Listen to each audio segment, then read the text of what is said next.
কনকনে শীতের রাতে যখন দুস্থ মানুষের জীবন আরো কঠিন হয়ে ওঠে, ঠিক তখনই মানবিকতার দৃষ্টান্ত স্থাপন করল বহরমপুর মুর্শিদাবাদ সাংগঠনিক জেলা তৃণমূল যুব কংগ্রেস। শীতের তীব্রতা থেকে অসহায় মানুষদেরকে রক্ষা করতে মুর্শিদাবাদে আয়োজন করা হয় শীত বস্ত্র উপহার কর্মসূচি।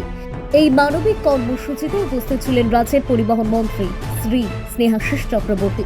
তার হাত ধরেই এলাকার দুস্থ অসহায় মানুষদের হাতে শীত বস্ত্র তুলে দেওয়া হয়। অনুষ্ঠানে তৃণমূল কংগ্রেস ও তৃণমূল যুব কংগ্রেসের জেলা ও স্থানীয় স্তরের একাধিক নেতৃত্ব, কর্মী ও সমর্থকেরা সক্রিয়ভাবে অংশগ্রহণ করে। সকলের সম্মিলিত প্রচেষ্টায় এই কর্মসূচি হয়ে ওঠে আরও অর্থবহ। আয়োজকদের পক্ষ থেকে জানানো হয়, শীতের মৌসুমে সমাজের পিছিয়ে পড়া মানুষদের পাশে দাঁড়ানোই এই উদ্যোগের মূল লক্ষ্য।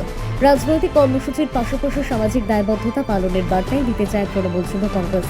স্থানীয় বাসিন্দারাও এই মানবিক উদ্যোগকে স্বাগত জানিয়ে সাধুবাদ জানান এবং ভবিষ্যতেও এমন কর্মসূচির ধারাবাহিকতা বজায় রাখার আহ্বান জানান। মানবিকতাই রাজনীতির আসল পরিচয়। এদিন যেন ফের একবার সেই বার্তাই উঠে এলো মুর্শিদাবাদের মাটিতে। সিপিএমের বিরুদ্ধে লড়াই। আজকে যে ভয়ানক পরিস্থিতি আমরা প্রত্যেকে লক্ষ্য করছি, কোথাও মানুষ সুসাইড করছে, কোথাও গলায় দড়ি দিচ্ছে, কোথাও মানুষ কি কাগজ জোগাড় করবে সেই প্যানিকে পড়ে তার স্ট্রোক হচ্ছে। এই ভয়ানক পরিস্থিতির মধ্যে একমাত্র তৃণমূল কংগ্রেসের কর্মীরা, যারা বুথে বুথে পাড়ায় পাড়ায় এলাকায় প্রত্যেকটা মানুষের পাশে থেকে তাদেরকে সহযোগিতার হাত বাড়িয়ে দিচ্ছে। আমরা বিশ্বাস করি যে হয়তো সব কাজ আমরা একবারে করতে পারি না, কাউরির পক্ষে সেটা সম্ভব হয় না।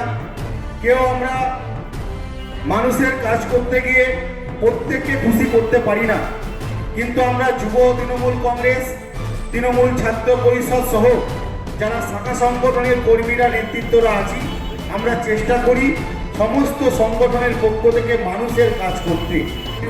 জনসংখ্যা আজকে 2026-25 সালে এসে সেটা নির্ধারিত হয়েছে। তারপরেও দেখলাম যে লাস্ট